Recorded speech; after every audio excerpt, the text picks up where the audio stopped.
నమస్కారం మేడం. నమస్తే. ఓం సాయిరామ్. ఓం ఎలా సాయిరామ్. ఉన్నారు మేడం? సూపర్‌గా ఉన్నా. చాలా చాలా హ్యాపీగా ఉంది మిమ్మల్ని కలవడం. అవునా? చాలా అంటే మామూలు విషయం కాదు. అంటే హ్మ్. పెద్దలు అంటూ ఉంటారు, ఇల్లు కట్టి చూడు, పెళ్లి చేసి చూడు అని చెప్పేసి. అవును. ఇల్లు కట్టడం ఈజీ అయినా పెళ్లి చేయడం అనేది చాలా బరువైన బాధ్యత. అందులో ఒక బాధ్యత అనేది కనిపిస్తోంది. బట్ మీరు ఈ మ్యాట్రిమోనీ పెట్టడం వెనుక రీజన్ మీకు ఎవరు ఇన్స్పిరేషన్? దీనిలో ఇన్స్పిరేషన్ అనేది ఏం లేదు. నిజం ఓకే. చెప్పాలంటే హ్మ్. పెళ్ళి కానప్పుడు అంటే పెళ్ళైన ఎదిగిన పిల్లల్ని ఏ ఫంక్షన్ కానీ, ఏ పార్టీకి కానీ పెద్దవాళ్ళు తీసుకువెళ్ళేవాళ్ళు కాదు అప్పట్లో. అప్పట్లో. ఆనాడు నాటి హ్మ్. రోజుల్లో. వాళ్ళు ఎందుకంటే వాళ్ళు మాత్రమే పెళ్ళిళ్ళకి వెళ్ళేవాళ్ళు. అమ్మా, నాన్న. మేమంతా ఇంట్లో ఉండేవాళ్ళం. మ్యారేజ్ అయిన తర్వాత హ్మ్, ఒక చోట పిచ్చాపాటి మాట్లాడుతూ ఉంటారు కదా! ఏదో ఇంకా భోజనాలు చేసి కలిసినప్పుడు వాళ్ళు ఫస్ట్ మాట్లాడే మాట, మా మా పిల్లలకు పెళ్ళిళ్ళు చేయలేక మనశ్శాంతి లేక సతమతమవుతున్నామండి అనేసి అనేటప్పటికి ఇంకొకటి ఏంటంటే, మా భార్య ఆ పిల్లలు అక్కడే ఇంటుంటారు. మా హ్మ్. భార్య మంచాన పట్టిపోయిందండి మనోవ్యాధితో. తర్వాత మా గుండె మీద కుంపటి అయిందండి.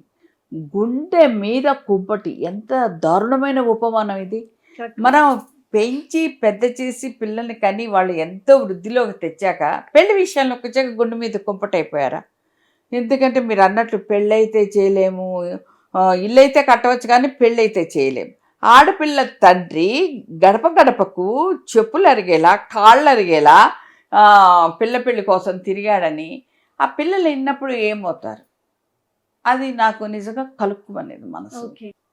అప్పట్లోనే ముగ్గురు ఒకే కుటుంబానికి చెందిన ముగ్గురు ఆడపిల్లలు 18 ఇయర్స్, 20 ఇయర్స్, 22 ఇయర్స్ లెటర్ రాసి మా తల్లిదండ్రులు పెళ్ళిళ్ళు చేయలేక మా మా మదన పడుతున్నారని చార్మినార్ నుంచి దూకి చచ్చిపోయారు. అప్పుడు చార్మినార్ బంద్ చేశారు, మళ్ళీ ఎవరిని ఎక్కని. ఈ మధ్య మళ్ళీ ఓపెన్ చేశారని. అప్పటి ఎన్నో ఏళ్ళ వరకు బంద్ చేసేసారు. ఇవన్నీ చూశాక నాకు కలిసి వేసినట్లు ఆ అనిపించేసింది సంఘటన అనేది బాగా. నిర్ణయం తీసుకున్నారు. ఎందుకంటే పెళ్ళిళ్ళు చేయడం గగనం కాదు, సుగమం అని చాటి చెప్పాలనే నేను ఈ సంస్థను దిగాను. కానీ ఇది ఒక హైదరాబాద్ వరకే.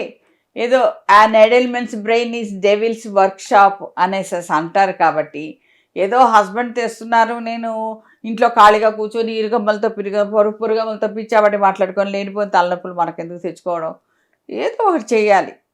ప్రపంచంలో వనచరం అంటే ఎవరో తెలియాలి, ఒక ఇంటికే కాదు తెలియాల్సింది అన్న ఉద్దేశంతోనే సరదాగా స్టార్ట్ చేశాను. అది అంచెలంచెలుగా ఇలా ఇలా ఇలా శాఖోపశాఖలుగా ఎన్నో జీవితాలను నా చేతులతో నిలబెడుతూ ఉన్నారు.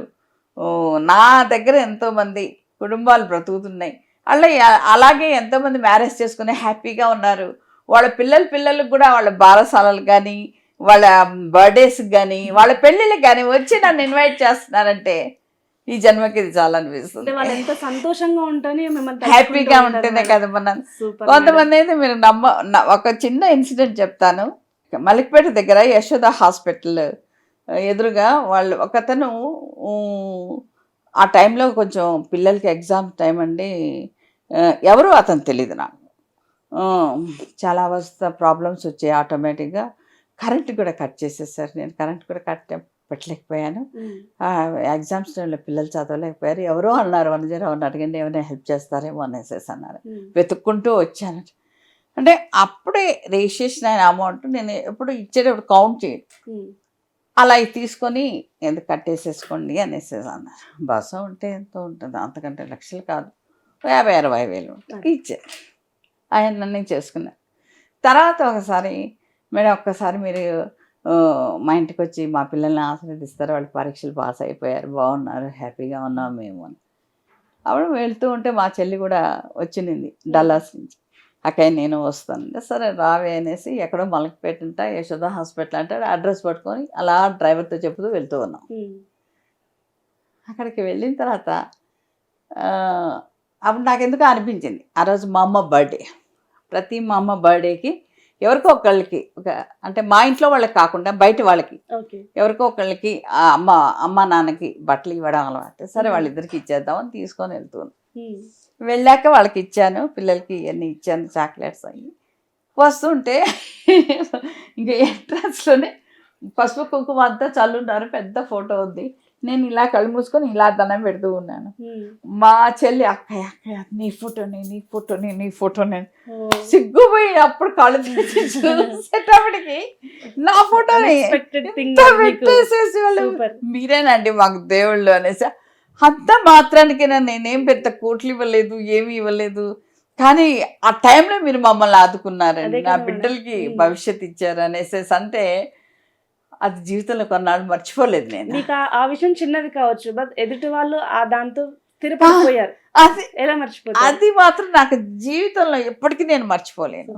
అది అట్లా మా చెల్లి గారు చెప్పకపోతే నేను మాత్రం అలా మొక్కుంటూ ఉన్నాను, ఎవరో అమ్మవారు అనేసేసి అనుకుంటానే ఉన్నాను.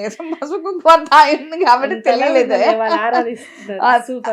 అది మాత్రం నాకు ఇప్పుడు ఈ పాయింట్లో వచ్చి నేను ఎందుకు ఈ పాయింట్కి వచ్చానంటే, ఒకటి ఎప్పటికి కానీ సరదాగా స్టార్ట్ చేసినా కూడా జీవితంలో మర్చిపోయిన సంఘటనల వల్ల మనం ఇంకా బలంగా నాటుకుపోతాం. కరెక్ట్.